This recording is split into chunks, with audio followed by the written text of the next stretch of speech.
Hey everybody, it's DJ Welliver from LivWel Strength and Conditioning. I'm here today with Coach Amanda Bailey, and today we're going to talk about back squats.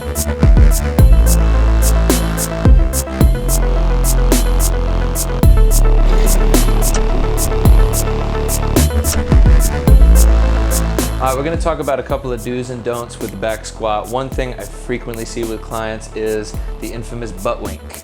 Now, Amanda's going to kind of intentionally do this butt wink. Frequently what you see is people break at the hip first before the knee. It causes a heavy hinge where you lean forward, keeping your weight too far back, and at the bottom of the squat, you kind of notice her butt dips down, dips back up. See it again. Fortunately, she's got light weight, so she's not gonna hurt herself right now. Back up.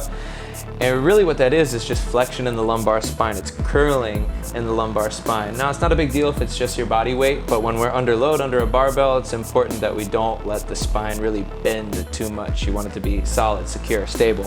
So, one cue I frequently have people do is one, brace the core, draw on the belly button, just like that. And two, break both at the hip and the knee at the same time. So instead of pushing the hips back, now she's gonna focus on kind of dropping straight down. Now she's a little bit more upright, and just like that, you'll notice far less wink, if any, at all. One more time. That simple core strength and rhythm almost eliminated it for her entirely. There can be a few other things at play, but this is a common fix. All right, another common problem you see is knock knees or knee valgus. That's when the knees kind of cave inward, frequently due to overactive adductors. That's the inside of the thigh. It could also be from weak abductors. That's your outer glute area, which is what kind of keeps your knees stable and keeps them from moving toward the center or outward medially or laterally. So she's gonna give us a not so great example, and you kind of see her knees stay inward. A lot of her weight is caving into the arch of the foot. It's also causing her to hinge way forward because her thighs are kind of in the way.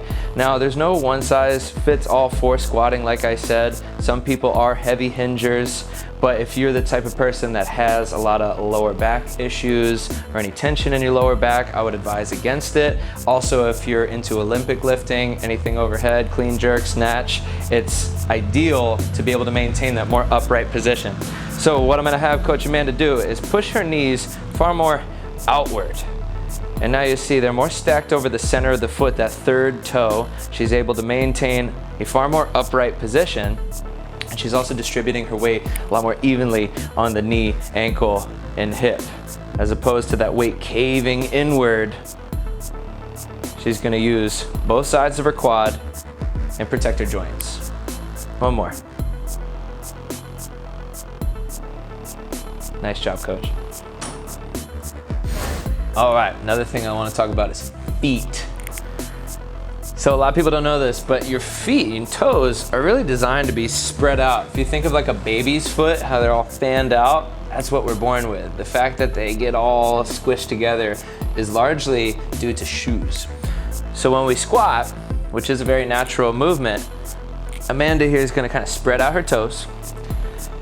And again, the angle in which her feet are pointed is kind of depends on the person, but ultimately we want to create a tripod, and largely that means the outside of the foot, so around the pinky toe, the big toe jammed into the ground, and the heel. The arch of the foot is an arch for a reason. It's not supposed to be squished into the ground. We should be riding our bone structure as it's naturally created. And as she squats, again, she's able to ride the way to the outside of the foot. It keeps the knees drawn out instead of caving. She's able to maintain a very upright position. And as you grab the floor, almost imagine yourself externally rotating, like squishing a bug. It will help activate more of your glute, your abductors, your gluteus medius, gluteus minimus, and your TFL, your tensor fasciae latae. And the more glute you have involved, the more force you'll be able to produce.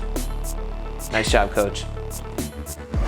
All right, another question I get a lot is how wide should my feet be? Where should my toes be pointed? The answer is it depends. Depends on the person.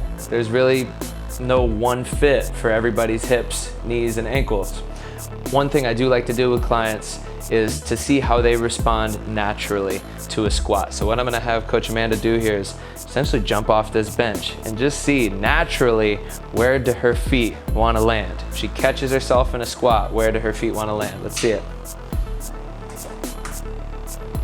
And you'll notice she's a little bit outside of hip width. Toes are probably at a 10-15 degree angle, but that is probably what's gonna feel most natural for her when she's under a barbell.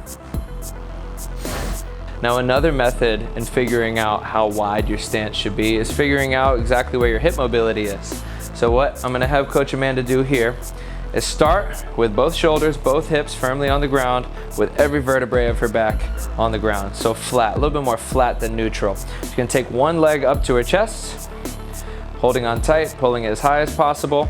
Now without letting either shoulder, either hip, or any part of her spine lift off the floor, she's going to pull her knee as far out to the side as possible. Now this is where her hip mobility allows her to go. This, in terms of achieving the greatest possible depth in her squat, may and most likely is an ideal width for her stance when she's under a barbell.